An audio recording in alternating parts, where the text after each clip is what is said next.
শান্তিপ্রিয়। পৃথিবীতে মুসলমানদের চাইতে শান্তিপ্রিয় আর কোনো জাতি নাই, হতে পারে না। আলহামদুলিল্লাহ বলেন। এখন আল্লাহ তাআলা বলছেন যে ফামান তাবিয়া হুদায়া ফালা খাউফুন আলাইহিম ওয়ালা হুম ইয়াহজানুন। প্রিয় ভাই, সব কোরআনের কথা বলতে গেলে রাতের পর রাত লেগে যায়, কারণ এক মহাসমুদ্র। এটা কি মহাসমুদ্র?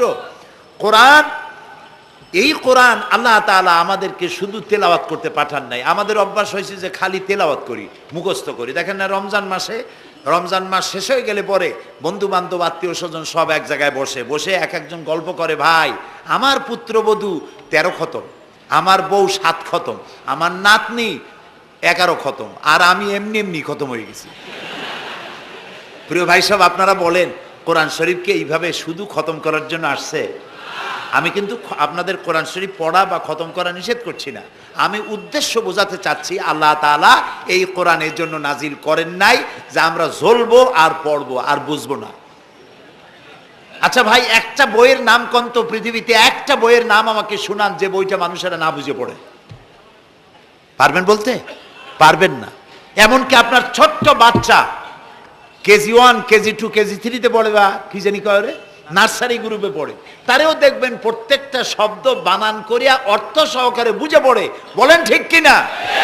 কিন্তু কপাল পোড়া মুসলমান জাতি একমাত্র মাজলুম কিতাব, আল্লাহর কিতাব কোরআন শরীফ পড়ে, অথচ কিছু বোঝে না। ঠিক কিনা? আমি যদি এখন জিজ্ঞেস করি যে আপনারা কোরআন বুঝে পড়তে পারেন কয়জন, হাত তোলেন। যদি বলি হাত কি কম বেশি উঠবে না কম উঠবে? সেই জন্য হাত উঠাইতে বললাম না।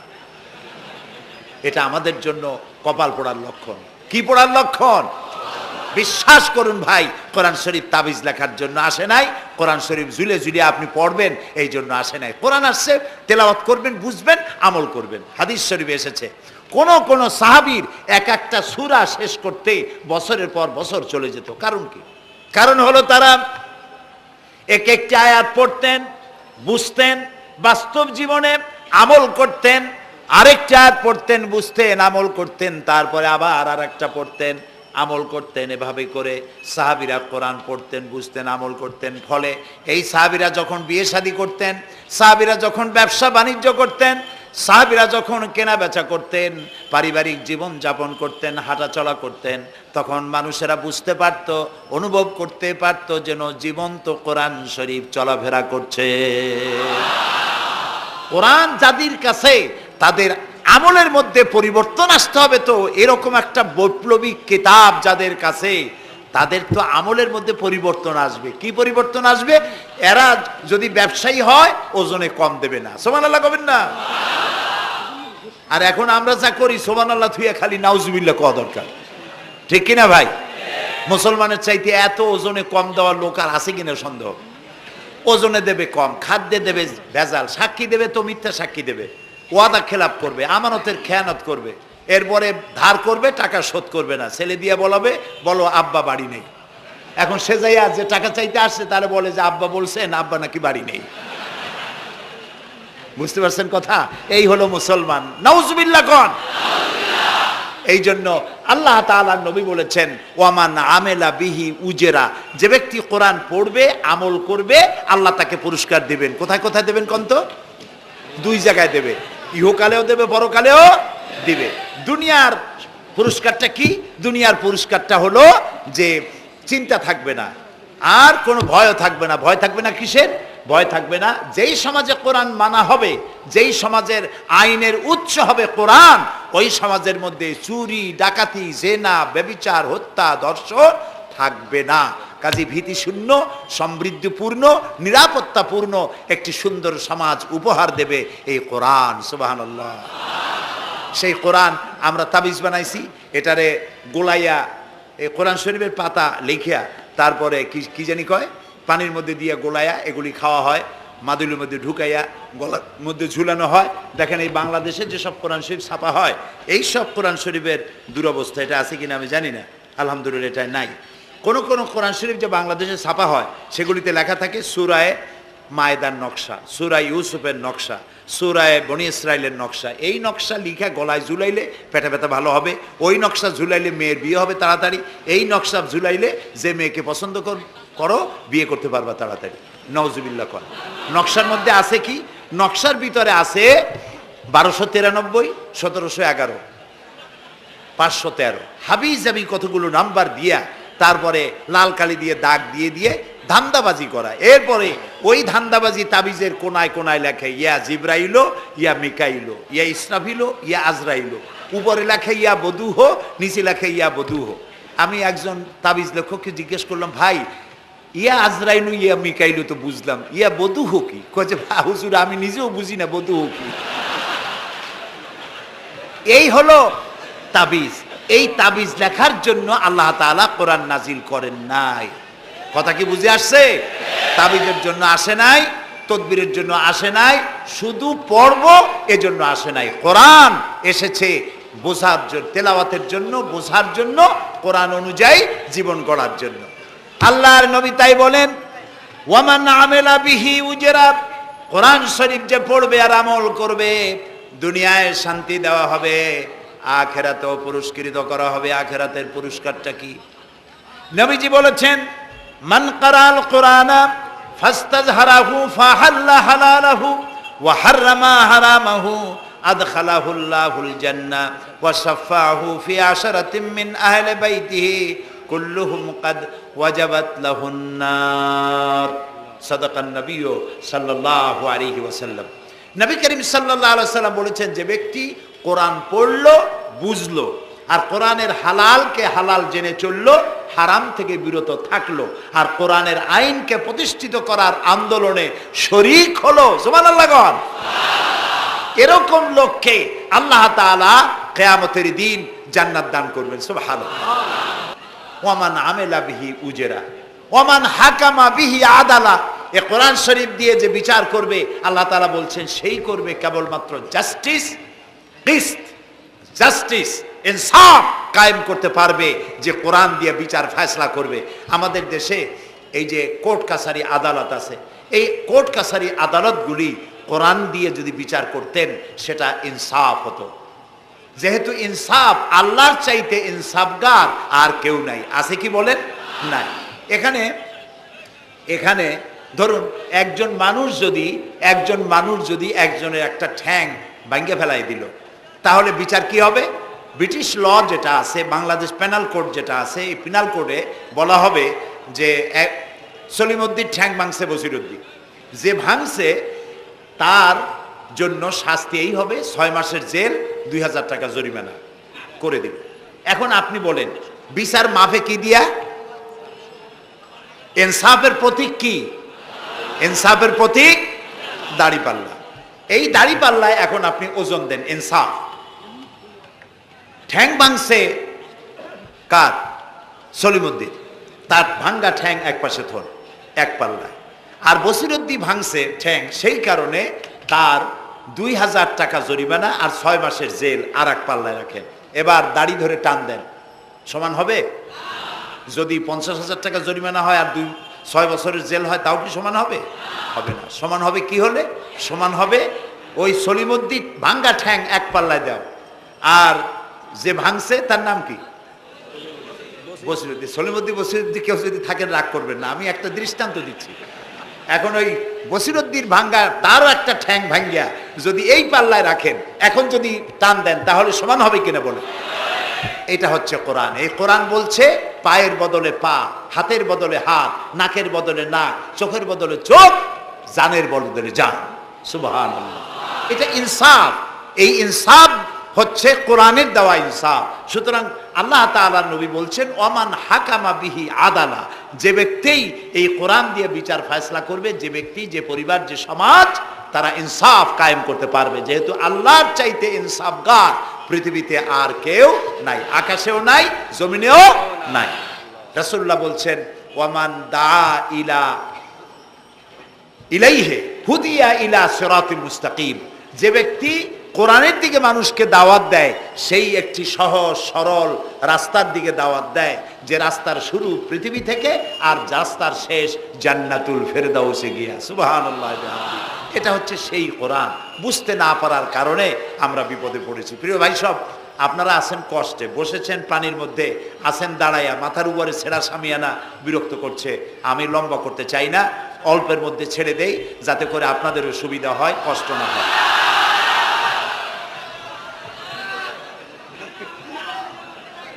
আমি না, তবুও আমি খুব লম্বা করব না, অল্পতে আমরা যাতে বুঝতে পারি এরকম একটু কথা আমি বলতে চাই, একটু বলি। এবং সেইটা বলবো, হ্যাঁ সেইটাই বলবো যেটা আপনারা শুনতে চান, সেইটাই বলবো যেটা শুরু করেছিলেন আমাদের রফিকুল ইসলাম খান ভাই, মহানগরীর সেক্রেটারি জনাব রফিকুল ইসলাম খান।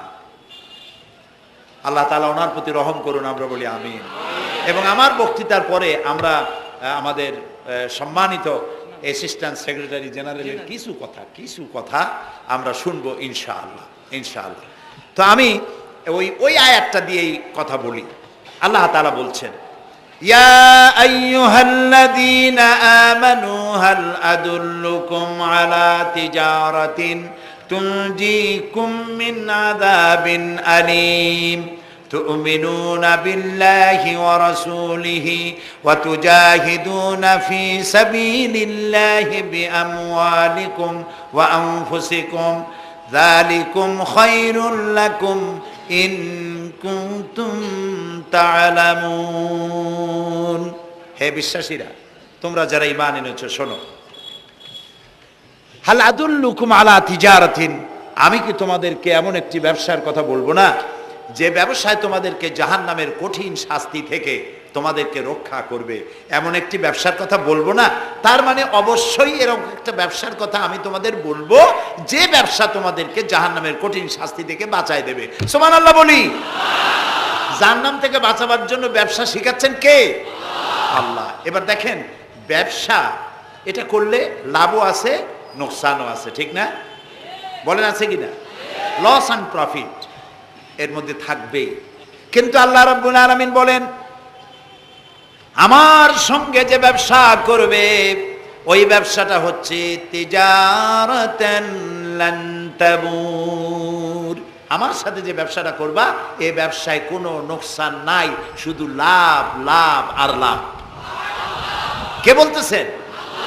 এরকম একটা ব্যবসা করবেন? আমি জানি আমরা লাভের ব্যাপারে খুব আছি, নোকসানে আমরা কেউ নাই। মানুষ লেখাপড়া জানুক আর না জানুক, লাভ যেখানে সেখানে মানুষ ঝাঁপ দেয় তাড়াতাড়ি।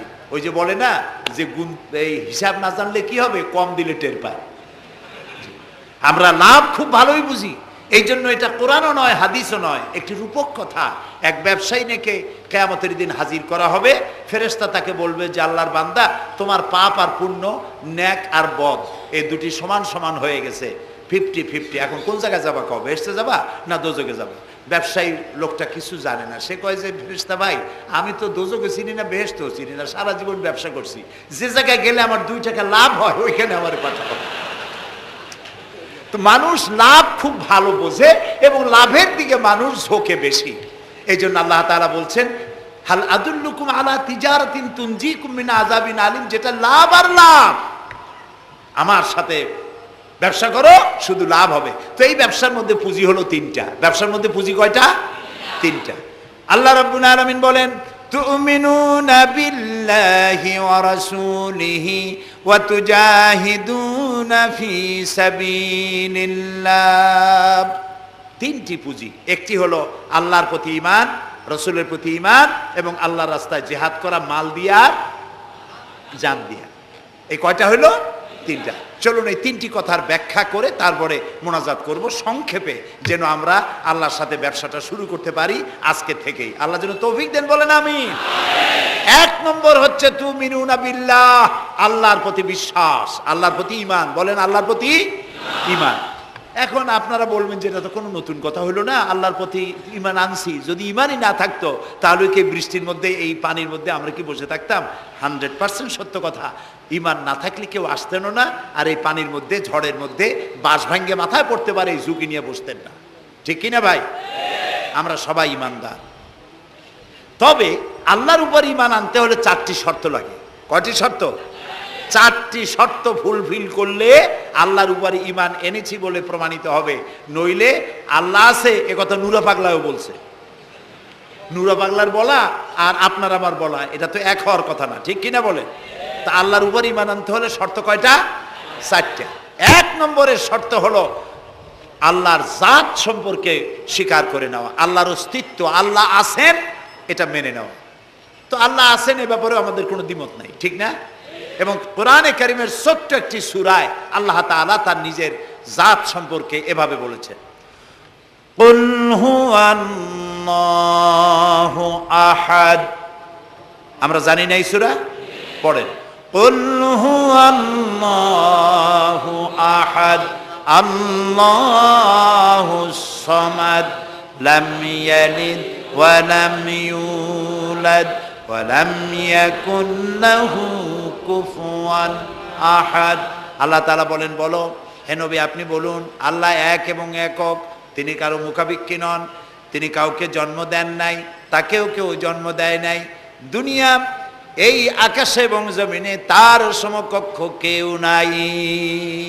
তিনি এক, তিনি একক, তিনি ছিলেন, তিনি আছেন এবং তিনি থাকবেন। লাইসা কামিসলিহি শাইউন, তার মতো কেউ নাই। তবে প্রশ্ন ওঠে আল্লাহ আছেন কোথায়? এরকম একটা প্রশ্ন করা যেতে পারে, আল্লাহ কোথায় আছেন? বলতে পারবেন কোথায় আছে? এটি নিয়ে বিভ্রান্তি আছে মানুষের মধ্যে। কেউ বলেন আল্লাহ সদা সর্বত্র বিরাজিত, সব জায়গায় তিনি আছেন। এই কথাটি সত্য নয়। আল্লাহর যদি সব জায়গায় থাকা লাগে তাহলে পৃথিবীর মধ্যে ভালো জায়গাও আছে, খারাপ জায়গাও আছে। আছে না খারাপ জায়গা? আমি সেসব জায়গার নাম নিলাম না, আপনারা বুঝে নেন। তাহলে আল্লাহ সব জায়গায় থাকলে এই কথা যদি সত্য হয় তাহলে এটি অত্যন্ত বেয়াদবিমূলক কথা, এ কথা ঠিক না। আল্লাহ আছেন কোথায়? আল্লাহ নিজেই বলছেন তিনি কোথায় আছেন।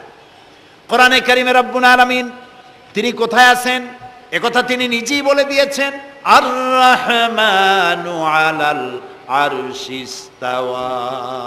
আল্লাহ তাআলা আরশের উপরে আছেন, সুবহানাল্লাহি ওয়া বিহামদিহি। এবং প্রত্যেক রাত্রে তিনি শেষ রাত্রে প্রথম আকাশে আসেন, নবী করিম সাল্লাল্লাহু আলাইহি সাল্লাম বলেছেন। প্রিয় ভাই সব, তো আল্লাহ তাআলা সদা সর্বত্র বিরাজমান যে কথাটা বলা হয় এটা আক্ষরিক অর্থে ওরকম না, এটা ব্যাখ্যা সাপেক্ষে কথা। আল্লাহ সদা সর্বত্র সব জায়গা সম্পর্কে ওয়াকিফাল, তিনি সব জানেন, সব দেখেন। তিনি সামিউন, তিনি বাসিরুন, তিনি দেখতে পান, তিনি শুনতে পান। আপনার আমার দেখার মধ্যে কোনো বাধা, প্রাচীর, অবস্ট্রাকশন কিছু একটা থাকতেই পারে। আল্লাহর দেখার মধ্যে কোনো বাধা নাই। অন্ধকার রাতেও দেখেন, কুয়াশাচ্ছন্ন হলেও দেখেন, মেঘের মধ্যেও দেখেন, তার দেখায় কোনো বাধা নাই, তার শোনায় কোনো বাধা নাই। এমনকি মহাসাগরের অতল তলদেশে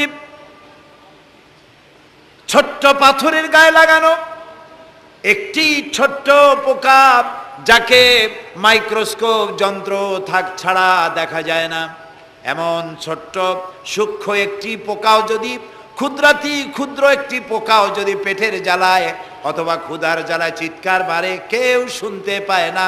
আরশের মালিক আল্লাহ রব্বুল আলামিন তা শুনতে পান। এ হচ্ছে আল্লাহ, তিনি সব শুনতে পান, সব দেখতে পান। তার জাত সম্পর্কে স্বীকার করে নেওয়া, মেনে নেওয়া, তিনি আছেন, তার শক্তি সহকারে তাকে মানা। আমরা যে কোনো জিনিস বিশ্বাস করি তার শক্তি সহকারে বিশ্বাস করি। বাতাসকে বিশ্বাস করি, প্রচণ্ড বেগে বয়ে গেলে আমাদের মাথার উপরে যা আছে ভেঙে চুরে সব শেষ করি ভালো, এভাবে বিশ্বাস করি। পানিকে বিশ্বাস করি, সে চুবায়ে মারতে পারে, ডুবায়ে মারতে পারে। পানির চুবানো ভিজানো এ শক্তি পানির আছে। আমরা আগুনকে বিশ্বাস করি, জ্বালিয়ে পুড়িয়ে ছাই করে দিতে পারে, এভাবে আগুনের শক্তি সহকারে বিশ্বাস করি। সাপকে বিশ্বাস করি, বাঘকে বিশ্বাস করি, দংশন করলে, থাবা মারলে কাম সারা। পয়জনকে বিশ্বাস করি, খাইলে পরে মরে যেতে পারি, শক্তি সহকারে বিশ্বাস করি, ঠিক না? এখন আল্লাহরে বিশ্বাস করি, এই কথা শুধু বললেই হবে না, আল্লাহকে বিশ্বাস করতে হবে তার গুণ সহকারে। সেই জন্য 4টি শর্তের 1 নম্বর শর্ত হলো আল্লাহর অস্তিত্বকে মানা। 2 নম্বরের শর্ত হচ্ছে আল্লাহর গুণাবলীকে স্বীকার করা, মেনে নেওয়া। আল্লাহর গুণাবলী কি? কোরআন শরীফে আল্লাহর অনেকগুলি নাম আছে। আল্লাহ এ হচ্ছে ইসমে জাত। আল্লাহ এটা কি? ইসমে জাত, আসল নাম কি? আল্লাহ। বলেন সবাই আল্লাহ। ন কিন্তু আল্লাহ এটা অশুদ্ধ, বলার সময় মুখটা গোল হয়ে যাবে। আল্লাহ বলেন সবাই আল্লাহ। কি মধুর নাম, সুবহানাল্লাহ। সুবহানাল্লাহ। আল্লাহ নিজেই বলেছেন ওয়ালাহুল আসমাউল হুসনা, আল্লাহ রয়েছে সুন্দর সুন্দর নাম। 99টি নামের কথা কোরআনে কারিমে আল্লাহ তাআলা নিজেই বলেছেন। সুবহানাল্লাহ। এখন ওই নামগুলিকে বলা হয় সিফাতি নাম, অর্থাৎ গুণবাচক নাম। এই গুণ সহকারে তাকে স্বীকার করতে হবে। তিনি রাজ্জাক, খেতে দেওয়ার মালিক কে? আল্লাহ। তিনি রব, সৃষ্টি করেন। তিনি খালেক, তিনি স্রষ্টা। তিনি রব, তিনি প্রতিপালনকারী। তিনি রহমান, তিনি দয়ালু। তিনি রহিম, তিনি রহমান, তিনি দাতা। রহিম, তিনি দয়ালু। অর্থাৎ প্রত্যেকটা নামের এক একটা শব্দ অর্থ আছে এবং সেই অর্থ সহকারে বিশ্বাস করতে হবে তাকে। এই বিশ্বাস যদি আমরা করতে পারি তাহলে শিরক থেকে আমরা বাঁচতে পারবো। সুবহানাল্লাহ বলেন। আচ্ছা বলেন তো, সন্তান দেওয়ার মালিক কে? সন্তান না দেওয়ার মালিক কে? হায়াতের মালিক কে? মওতের মালিক কে? খেতে দেওয়ার মালিক কে? কষ্ট দেওয়ার মালিক কে? কষ্ট থেকে বাঁচাবার মালিক কে? সব কিছুর মালিক কে? এইভাবে আমরা কি বিশ্বাস করি? না, সবাই করি না। যারা বলেছেন আমিও বিশ্বাস করি, হ্যাঁ বিশ্বাস আমাদের থাকতে পারে, কিন্তু অনেক লোক আছে এভাবে বিশ্বাস করে না বলেই বিবাহ করেছে, সন্তান হয় না। তখন শাহ আলী বাগদাদি রহমতুল্লাহ আলাইহের মাজারে গিয়া সেখানে বসে তার ওই মাজারের কাছে গিয়ে চাইলো আমারে সন্তান দাও, খাজা বাবা সন্তান দাও। অথবা হাইকোর্টের মাজারে বৃহস্পতিবার দিন গিয়ে ভিড় করলো, বাবা সন্তান দাও, অথবা মামলায় পড়েছি বাঁচায় দাও, পরীক্ষা দেবে ছেলে পাশ করায় দাও ইত্যাদি। বলেন এরকম? বলে না? জায়েজ নাই, একদম জায়েজ নাই। কাকে বলতে হবে? আল্লাহর নবী বলেছেন ওয়াইদা সাআলতা ফাসআলিল্লাহ, কিছু বলতে চাইলে আল্লাহরে বলো। ওয়াইজা সাআলতা ফাসআলিল ফাস ওয়াইজা ইসতাআনতা ফাসতাইন বিল্লাহ, সাহায্য যদি চাও আল্লাহর কাছে সাহায্য চাও।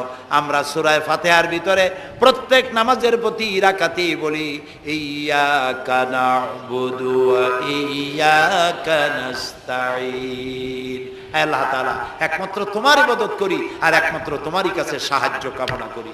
হযরত ইব্রাহিম আলাইহিস সালাম আমাদের জাতির পিতা। একটু আগে আমরা বলছি না সবাই, ইব্রাহিম আলাইহিস সালামকে আগুনে, এটারে এদিক ফিরে দিল কে? ইব্রাহিম আলাইহিস সালামকে আগুনে যখন ফেলে দেওয়া হচ্ছিল তখন হযরত জিবরাইল এসে বলছিলেন আমার কাছে সাহায্য চাও ইব্রাহিম, আমি তোমারে আগুন দিয়ে বাঁচায় দেব।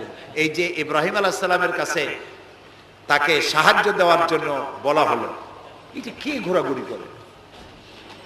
এ মাইকের হর্ন ঘুরান কেন? যেমন ছিল ওই দিকে দিয়ে দেন, আমারে শোনায় তো লাভ নাই। প্রিয় ভাই সব, ইব্রাহিম আলাইহিস সালামকে জিবরাইল বললেন আমার কাছে সাহায্য চাও। ইব্রাহিম আলাইহিস সালাম সাহায্য চাইছিলেন? বলেন চাইছিলেন? হযরত ইব্রাহিম বলেছেন জিবরাইল আমি কেন সাহায্য চাইব তোমার কাছে? আমি তো এমন কোন অন্ধ আল্লাহর ইবাদত করি না যিনি তার নিজের চোখে তার গোলামের দুঃখ দুর্দশা দেখতে পান না। আল্লাহ কি দেখছেন না যে আমি বিপদে পড়ছি? আমি তোমার কাছে কেন সাহায্য চাইবো? আমি আগুনে পড়লে যদি আল্লাহ খুশি হন তাহলে আমি তো এভাবে 1000 বার পড়তে রাজি আছি আমার আল্লাহকে খুশি করার জন্য।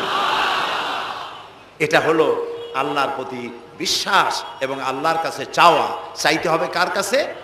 আমি বিপদে পড়ছি বলবো কারে? আমি অশান্তিতে আছি বলবো কারে? আমার অভাব আছে বলবো কারে? সর্বাবস্থায় আল্লাহকে বলতে হবে। দেখুন আমাদের জাতির পিতা ইব্রাহিম আলাইহিস সালামের কথা এ কোরআন শরীফে আল্লাহ তাআলা বলে দিয়েছেন। তিনি কি বলেছেন? হযরত ইব্রাহিম বলেছেন আল্লাযী হুয়া ইউতঈমুনি ওয়া ইয়াসকিন, আমি যখন ক্ষুধার্ত হই আল্লাহ আমারে খাওয়ান, আমি যখন তৃষ্ণার্ত হই আল্লাহ আমারে পান করান। ওয়া ইযা মারিতু ফাহুয়া ইয়াশফিন, আমি যখন অসুস্থ হই আল্লাহ আমারে রোগ মুক্ত করেন। সুবহানাল্লাহ। আইয়ুব আলাইহিস সালাম 18 বছর রোগ ভোগ করলেন, কষ্ট পাইলেন, তিনি সাহায্য কার কাছে চাইছিলেন? ইউনূস আলাইহিস সালামের মতো বিপদে এই পৃথিবীর কোন মানুষ এত বড় বিপদে পড়ে নাই। মাছে তারে গিলে ফেলল, পানির অতল তলদেশে মাছ চলে গেল, মাছের পেটে দরজা নাই, জানালা নাই, ভেন্টিলেটর নাই, মাথা গলাইয়া কোনো রকম বাইর হবে এমন কোনো পথ নাই, বাঁচার কোনো উপায় নাই।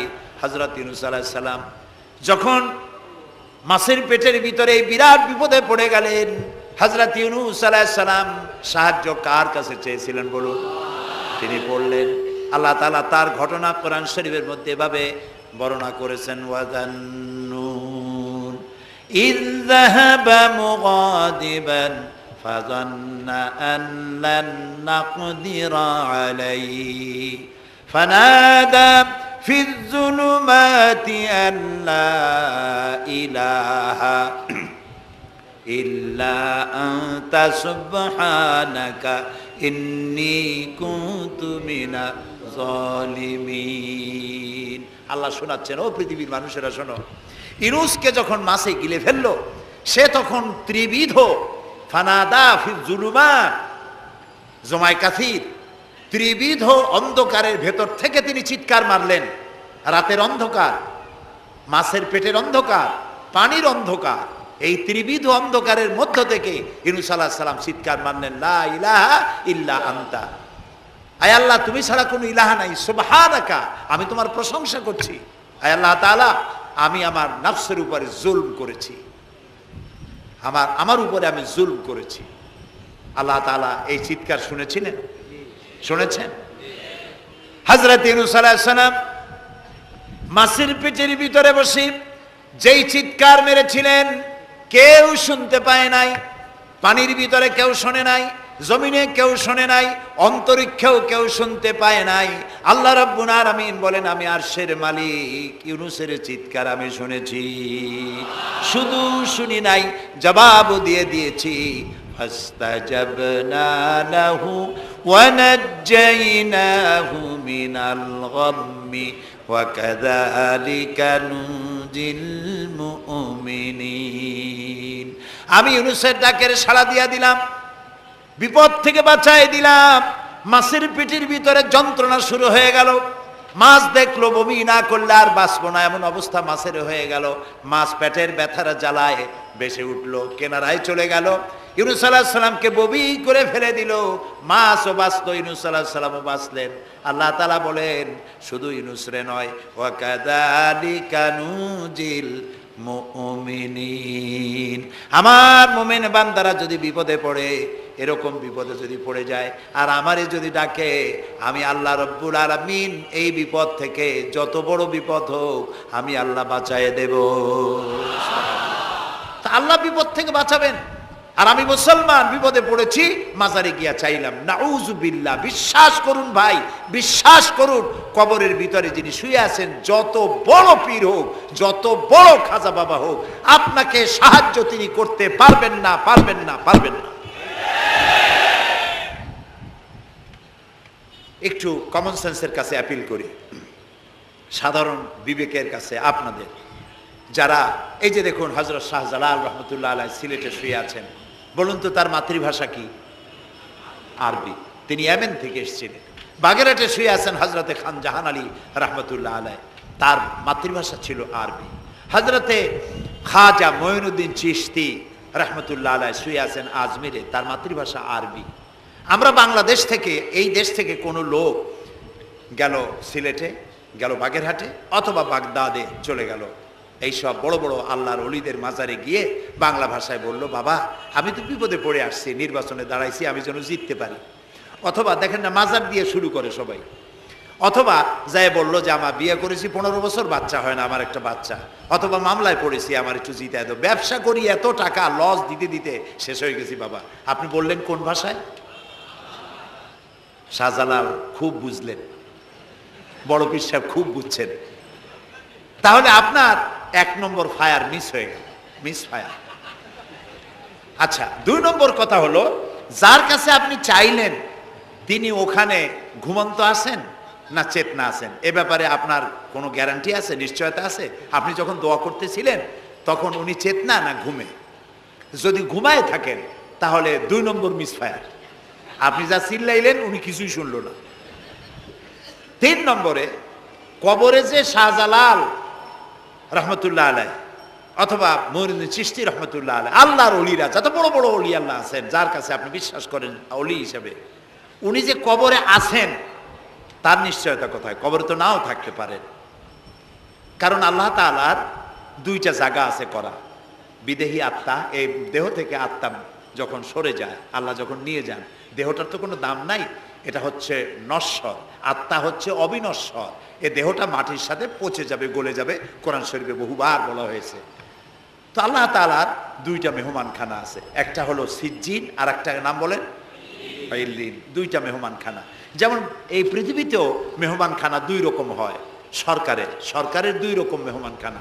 চোর, ডাকাত, খুনি, বদমাস এগুলি যদি গ্রেফতার হয় তাহলে ওরা খাবে কি? ওদের তো শ্বশুর বাড়ি দিয়ে অথবা বাপের বাড়ি দিয়ে ভাত খাবার দেওয়া হবে না, গভর্নমেন্টের মেহমান হয়ে গেছে।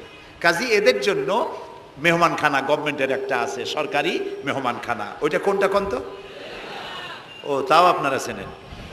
আর একটা মেহমানখানা হচ্ছে ভিআইপিদের জন্য, যারা ভেরি ইম্পর্টেন্ট পার্সন অথবা ভেরি ভেরি ইম্পর্টেন্ট পার্সন যারা, তাদের জন্য, অর্থাৎ প্রেসিডেন্ট, প্রধানমন্ত্রী, মন্ত্রী, এমপি, সচিব, ওনারা যখন বাংলাদেশের কোনো জায়গায় বেড়াতে যান তখন সরকারি মেহমানখানা ওনাদের জন্য থাকে। ওইটার নাম কি? সার্কিট হাউস, ডাক বাংলা ইত্যাদি, রেস্ট হাউস, এগুলি তার জন্য থাকে। তো পৃথিবীর মানুষের জন্য শ্রেণীভেদে যদি এ ধরনের মেহমানখানা থাকে, তো যারা নাকি দুনিয়া থেকে মারা যাবে ওদের জন্য আল্লাহর মেহমানখানা থাকতে নাই?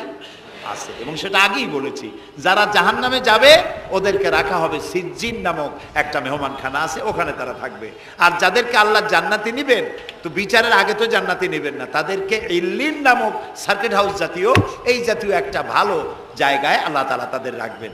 তাহলে আপনি যে কবরের কাছে যায় চাইলেন, হয় ঘুমায় আছে, আপনার ভাষা বুঝলো না, আর কবরে থাকলেও ঘুমে আছে নাকি তাও আপনি জানেন না, আর কবরে নাই এটাও হতে পারে যে আল্লাহ তাআলা অন্য কোথাও তাকে নিয়ে রেখেছেন। কাজেই তিনটা জিনিসই, আপনার পথের ভাড়া নষ্ট, পরিশ্রম নষ্ট, আর তিনটা ফায়ার করছিলেন, তিনটা ফায়ার মিস হয়ে গেল।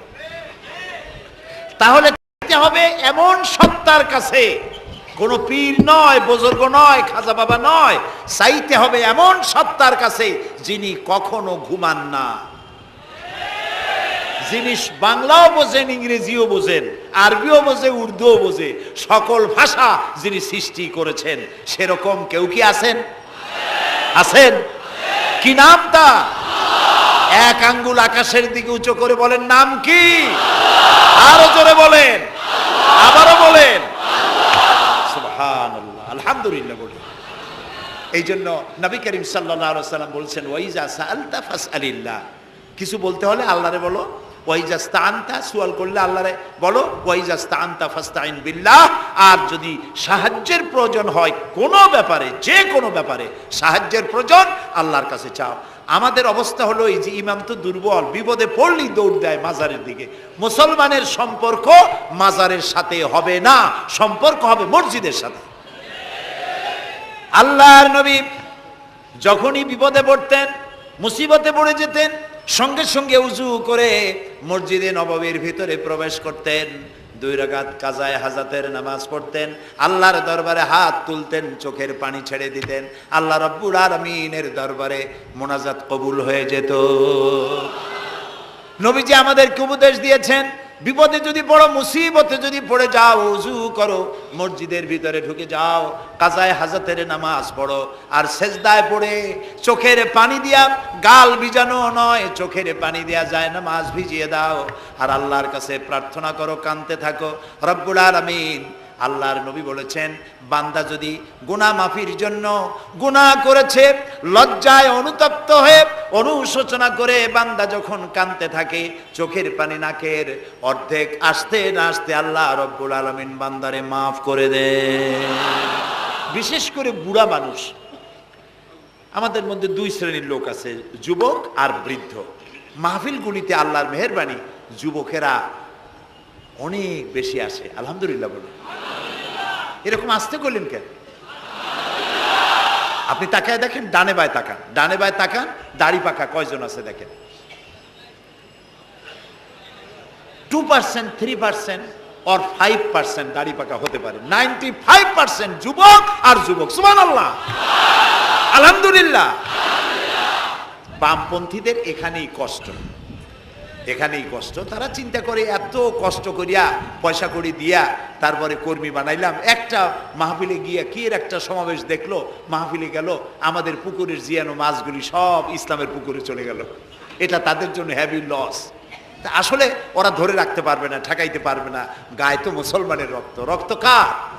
এসব যুবকেরা একটা মুসলিম মায়ের পেটে জন্মগ্রহণ করেছে, একটা মুসলিম পিতার জন্মে আসছে। আর রাসূলুল্লাহ যুবকদের ব্যাপারে যে কত কথা বলেছেন, সুবহানাল্লাহ বলো আগেই। রাসূলুল্লাহ বলেছেন কিয়ামতের দিন আল্লাহর আরশের ছায়া ছাড়া কোনো ছায়া থাকবে না, প্রচন্ড রৌদ্র হবে, জমিনটা তামার মতো হয়ে যাবে। ইন্না লিল্লাহি ওয়া ইন্না ইলাইহি রাজিউন। সেই জায়গায় আরশের নিচে 7 শ্রেণীর লোকদেরকে আল্লাহ তাআলা জায়গা দেবেন। কয় শ্রেণী? ওর মধ্যে এক শ্রেণী হচ্ছে অশাবুন নাশা ফি ইবাদাতিল্লাহ, ওই সব যুবক যারা রাত কাটিয়েছে আল্লাহর ইবাদতের মধ্য দিয়ে। সুবহানাল্লাহ। যুবকদের ইবাদতে আল্লাহ তাআলা বেশি খুশি হন, বেশি খুশি হন। কারণ হলো এই যে মসজিদের ইমাম সাহেব অথবা প্রাইমারি স্কুলের মাস্টার যদি বলে যে আমি ঘুষ খাই না, এই কথার কোনো দাম আছে? আপনি প্রাইমারি স্কুলের মাস্টার, আপনি মসজিদের ইমাম, আপনার ঘুষ দেবে কেটা? ঘুষ খাই না বললে তো হবে না। কোন মন্ত্রী যদি বলে, এসপি যদি বলে, দারোগা যদি বলে ঘুষ খাই না, 1000 বার দাম আছে, ঠিক না ভাই? এখন একজন বুড়া যদি বলে যে প্রত্যেক রাত্রে আমি তাহাজ্জুদ পড়ি, আপনি তো পড়বেনই, কারণ আপনার তো ঘুম আসে না। কাশিতে এমন পাওয়া পাইছে, চোরবাড়ির কাছে আসতে পারে রাতের বেলায়, খালি কাশা, জম্মের কাশা। আর যুবকের তো তামাম দুনিয়ার ঘুম আইসে ঠাইসে ধরে। সেই যুবক সে যদি এই ঘুমকে দুহাতে ঠেলে দিয়ে যদি মধ্যরাতের পরে, রাতের 2/3 পরে যদি নামাজে দাঁড়ায় যায়, আল্লাহ রাব্বুল আলামিন খুশি হয়ে যান। সুবহানাল্লাহ বলো। এই যুবকদের সম্পর্কে রাসূলুল্লাহ কি সুন্দর কথা বলেছেন।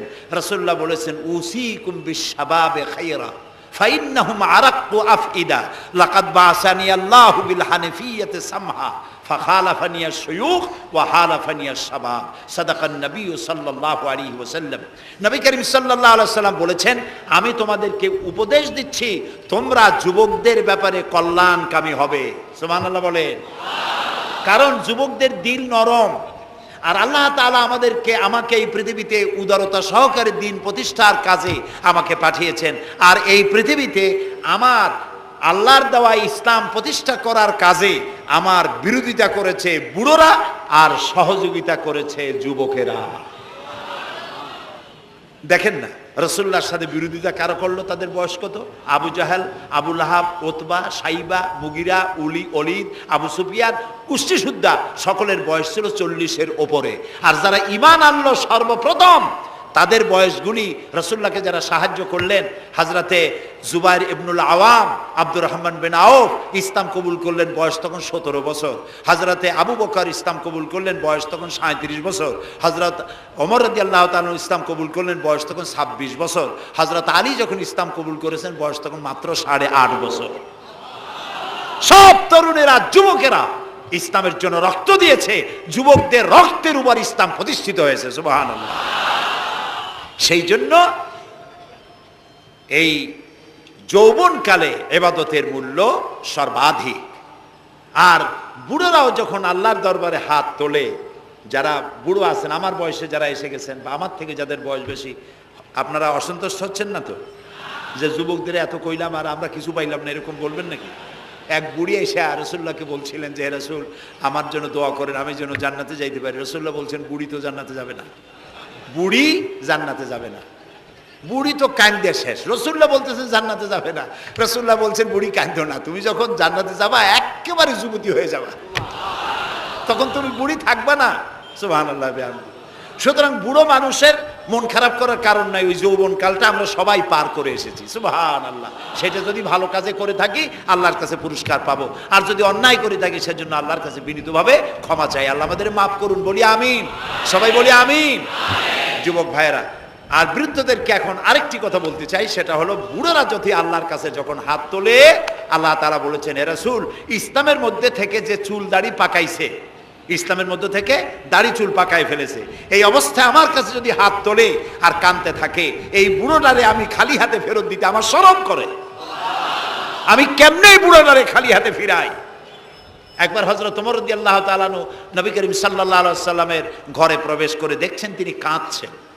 হযরত ওমর জিজ্ঞেস করলেন, ইয়া রাসূলুল্লাহ, আপনি কাঁদছেন কেন? তিনি বললেন, এইমাত্র জিবরিল এসেছিল, জিবরিল এসে আমারে বলে গেল যে আপনার উম্মতের মধ্যে যেই সব লোক ইসলামের মধ্যে থেকে দাড়ি চুল পাকিয়েছে, কিয়ামতের দিন আল্লাহ তাআলা ওই সব বুড়া বুড়িদেরকে শাস্তি দিতে লজ্জাবোধ করবেন। হযরত ওমর বলেন, ইয়া রাসূলুল্লাহ, এ তো আপনার উম্মতের জন্য শুভ সংবাদ, আপনি কাঁদেন কেন? আল্লাহর নবী বলেন, হে ওমর, আমার কান্নার কারণ ভিন্ন। আমার কান্নার কারণ হচ্ছে আমার লজ্জা করে, আমার লজ্জার অনুভূতিতে আঘাত লাগে এই ব্যাপারে যখন আমি চিন্তা করি যে আল্লাহ রাব্বুল আলামিন যেই বুড়াদেরকে কিয়ামতের দিন শাস্তি দিতে লজ্জা বোধ করবেন, সেই বৃদ্ধ মানুষগুলো আল্লাহর সাথে নাফরমানি করতে লজ্জা বোধ করে না। এই জন্য এই দুঃখে, এই লজ্জায় আমি কান্দি। বয়সের একটা সীমা থাকা উচিত যে আপনি কোন পর্যন্ত পাপ করবেন। বুড়া হয়ে গেছে, তারপরও মদ খায়, তারপরে জেনা, ব্যভিচার, শয়তানি, বদমাশি, এগুলি কি? দাড়ি চুল পাকা এগুলি কি? এগুলি আগে পাকতো না কারো। পৃথিবীতে সর্বপ্রথম দাড়ি আর চুল পেকেছে হযরত ইব্রাহিম আলাইহিস সালামের। এর আগে কারো দাড়ি চুল পাকে নাই। ইব্রাহিম আলাইহিস সালাম প্রশ্ন করলেন আল্লাহর কাছে যে আল্লাহ তাআলা, এটা কি হলো আমার? আল্লাহ তাআলা বললেন, এটা হচ্ছে ওয়াকার, এটা মর্যাদা, তোমার সম্মানকে বাড়িয়ে দেওয়া হলো। তো দাড়ি চুল পাকলে সম্মান বাড়ে। এই দাড়ি চুল পাকলো, এগুলি সিগন্যাল, সংকেত। দাড়ি পাকছে, সংকেত দেওয়া হলো তুমি কিন্তু বয়সের প্রান্তে এসেছো। চোখে কম দেখো, আর একটা সিগন্যাল, মৌতের আর একটা সিগন্যাল। খাইয়া হজম করতে পারো না, আর একটা সিগন্যাল। তুমি ঘুমাইতে পারো না, রাতের বেলা ঘুম আসে না, আর একটা সিগন্যাল। দাঁড়াতে পারো না, কোমর ব্যথা করে, আর একটা সিগন্যাল। একটার পর একটা সিগন্যাল আসতেছে, 1 নম্বর, 2 নম্বর, ডেঞ্জার সিগন্যাল নাম্বার 10। তারপরেও হুঁশ হয় না মানুষের। নাউযুবিল্লাহি মিন যালিক। আল্লাহ তাআলা আমাদের হুঁশে আসার তৌফিক দান করুন, আমরা বলি আমিন। প্রিয় ভাই সব, খুব লম্বা করা যাবে না। 2 নম্বরে বলছিলাম আল্লাহর গুণাবলীর উপরে বিশ্বাস। 3 নম্বরে আল্লাহর কুদরত, আল্লাহর ক্ষমতায় বিশ্বাস। আল্লাহরে বিশ্বাস করি, এই কথার দাম নাই। দাম হবে 4টা শর্ত পূরণ করলে। কয়টা শর্ত? 3 নম্বরে আল্লাহর ক্ষমতা। 3 নম্বরে কি? আল্লাহর ক্ষমতা কি? আল্লাহর ক্ষমতা হচ্ছে রাতকে দিন বানান, দিনকে রাত বানান, জীবিতকে মৃত্যু করেন, মৃত্যুর ভিতর থেকে জীবন দান করেন, সাগরকে নগর বানান, নগরকে সাগর বানান। তিনি মরুভূমিতে ঝর্ণা, মরুভূমির ভিতরে পানির প্রস্রবণ চালু করে দিতে পারেন, মরা গাছে ফুল ফুটায় দিতে পারেন। শুধু 2টা অক্ষর কুন বলেন হও, আর সঙ্গে সঙ্গে হয়ে যায়। আল্লাহ তাআলা বলেছেন ফাআলুন লিমা ইউরিদ, যা খুশি তিনি তাই করতে পারেন। সুবহানাল্লাহ বলে। এই মাত্র কয়েক মাস আগে সুনামি কি হয়েছিল? এইটা যদি হয় সুনামি, তাহলে কুনামি কি আল্লাহ জানে। সুনামি হইল মালয়েশিয়া, ইন্দোনেশিয়া, মালদ্বীপ, শ্রীলঙ্কা, ইন্ডিয়া, থাইল্যান্ড, এই উপকূলীয় এলাকায় সুনামি। মাত্র 1.5 মিনিট, 1.5 মিনিটের সুনামিতে জলকম্পন আর পানি কম্পনে 2.5 লক্ষ মানুষ শেষ, আর 1 লক্ষ মানুষের কোনো খোঁজ নাই। প্রায় 3.5 থেকে 4 লক্ষ মানুষ দুনিয়া থেকে বিদায় হয়ে গেল 1.5 মিনিটের মধ্যে। আর সমুদ্রের পানি 33 থেকে 35 ফিট উঁচু হয়ে পানি এসে নগর, গাড়ি বাড়ি ভেঙে চুরে পাতার মতো, শুষ্ক পাতার মতো সব উড়িয়ে ভাসিয়ে শেষ করে দিল। সুবহানাল্লাহ। আবহাওয়াবিদরা বলেছেন, বিজ্ঞানীরা বলেছেন, এটা নাকি কি বলে, ভারত মহাসাগরের অতল তলদেশে যেখানে মাটি, ওই মাটিরও কয়েক কিলোমিটার নিচে ফাটল ধরেছে। সেই ফাটল ধরে কি দেখি করিয়া জমিনে কম্পন লাগলো, পানিতেও কম্পন লাগলো। আমাদের এই যে ঢাকায় সকালবেলায় যারা মর্নিং ওয়াক যারা করেন, রমনা লেকের পাশ দিয়ে হাঁটতেছে, হঠাৎ পিছনে পানি মারছে, দেখে যে সকলের পিছনে পানি মারে কে? তাকায় দেখে রমনা লেকের পানি উথাল পাথাল খেয়ে গেছে। ভূত না জেন জুতা মুতা ফালাই ধুয়ে দিছে দৌড়। পানির মধ্যে যে কম্পনটা বাংলাদেশে হলো, এই কম্পনটা যদি মাটিতে হতো, তাহলে এই অপরিকল্পিত বানানো শহর ভেঙ্গে চুরে ভর্তা হয়ে যেত। আল্লাহ শুকরিয়া আদায় করি যে আল্লাহ তাআলা দয়া করে আমাদের গরিব